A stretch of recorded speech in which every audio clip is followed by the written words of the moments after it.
Hello guys! Hello para to sa lahat ng Aries. Aries, welcome dito sa aking channel. Tingnan natin Aries kung anong messages, vibration, gabay energy para sa lahat. Okay, may isang reverse, isang upright. Aries, wow! Reverse to Kunin ko muna yung reverse energy mo. Comment down below if you resonated. Merong Aries dito na kinokontrol niya ang kanyang emosyon. Parang naiinis na siya, nagagalit na siya, naiinip na siya, pero hindi niya sinasabi, hindi niya pinaparamdam sa ibang tao. Dito sinasabi ng barahan na let yourself feel all your emotion. 'Di ba? Bakit mo yan sinisikil? Bakit mo kinikimkim? 'Di ba? So, sinasabi ng baraha sa'yo dito na kailangan mong i-clear yung energy na yan. Kailangan mong alisin. Kailangan mong ilabas. Okay? Kasi pag hindi mo yan nilabas, yung energy na yan, yung emotion na yan, ikaw din yung mahihirapan yan. So, as much as possible, as early pa lang, make sure na ilabas mo na yung nararamdaman mo.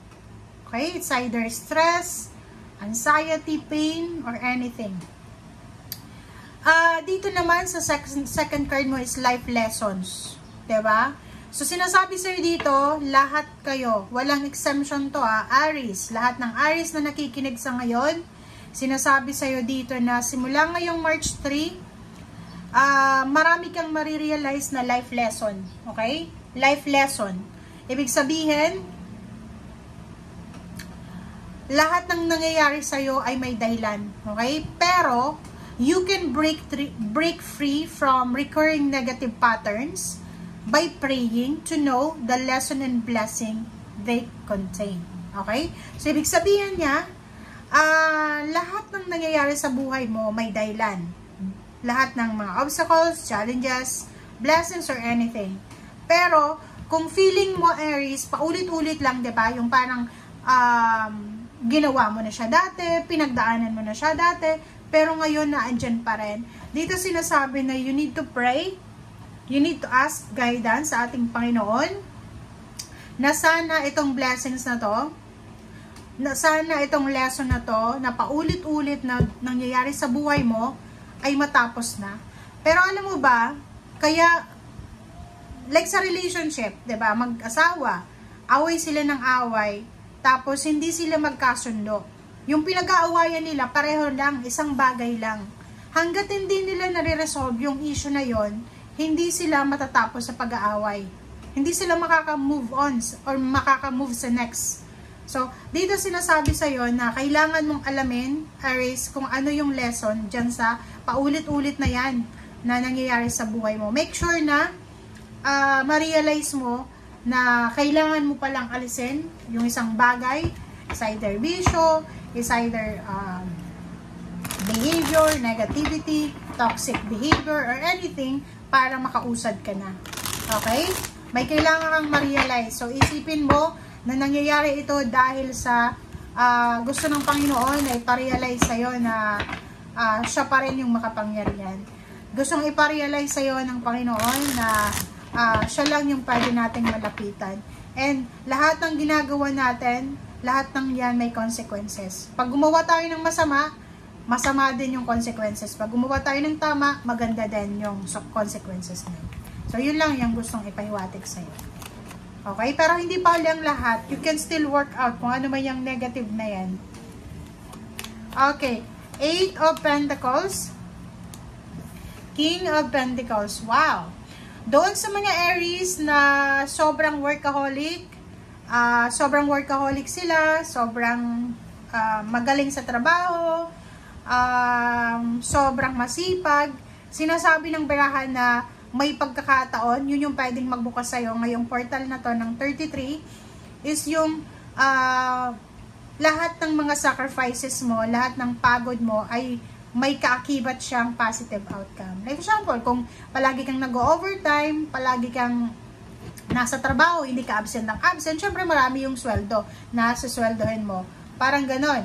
If maganda naman yung work mo, like yung performance mo sa trabaho, may possibilities na tumaas yung posisyon, may possibilities din na tumaas yung sweldo mo. Parang ganon. Okay, judgment. Oh. So, nakikita ko sa'yo dito, may Aries na naghihintay ng decision making. Pwedeng ikaw, Aries, ay nag-apply ng trabaho, unemployed ka sa ngayon, dito sinasabi sa'yo na kailangan mong maging mapasensya. Pwedeng yung iba, gusto mag-travel with their family, parang gusto nilang mag-relocate, or parang nasa ibang bansa yung isa, long distance relationship, be patient. Okay? Kailangan mo daw magpasensya. Okay. Wow, 6 of Pentacles. So, nakikita ko sa'yo dito, Aries, na you're still super lucky, Kasi, kung makikita mo dito, ano man daw na the tower ang pinagdadaanan mo, ano mang pagsubok yan na pinagdadaanan mo sa ngayon, magbabago yung lahat. Okay? May pagbabago, may transformation na darating. Kasi, unang-una, may mga tao dyan sa paligid mo na pwede kang tulungan sa pera. Pwedeng may mag-share ng kanilang blessings, pautangin ka, or pwedeng sinasabi ng bara sa'yo dito na magiging balanse yung financial flow ng buhay mo. The Sun, sinasabi ng baraha, kung sino man ito, na 5 of Swords na to, kung sino man tong mapanlin lang na tao na to, ay posibleng malalaman mo na siya. So yun yung parang mag-illuminate sa ngayon. May isang tao na parang niloloko ka, may isang tao na in-scam ka, or may isang tao na yung pinapakita niya sa'yo is parang pinapakita niya sa'yo is maganda sa harap mo, pero pagtalikod mo pala, binabackstab ka, sinisiraan ka. So dito, sinasabi ng The Sun sa'yo na magliliwanag ito. There's a positive energy, there's a positive illumination. Okay? So, makikilala mo kung sino yung taong ito na nanlamang sa'yo, itong taong tong nanloko sa'yo, itong taong parang pinupush ka pababa. And nakikita ko sa'yo dito na darating yung araw, okay? Darating yung araw na lahat ng tower, lahat ng disappointments, lahat ng mga problema na pinagdaanan mo, hirap, obstacles and challenges ay mapagtatagumpayan mo yan. Okay? Etong The Sun na to is napakaganda niya kasi sinasabi ng The Sun na yan na lahat daw ng mga pagsubok na pinagdadaanan mo sa ngayon ay may possible na solusyon, answer. So, kumapit ka lang, be patient lang kasi God is listening, God is watching you, protecting you. So, siya lang yung kailangan mong hinga ng tulong sa ngayon. Okay? Thank you guys. Bye!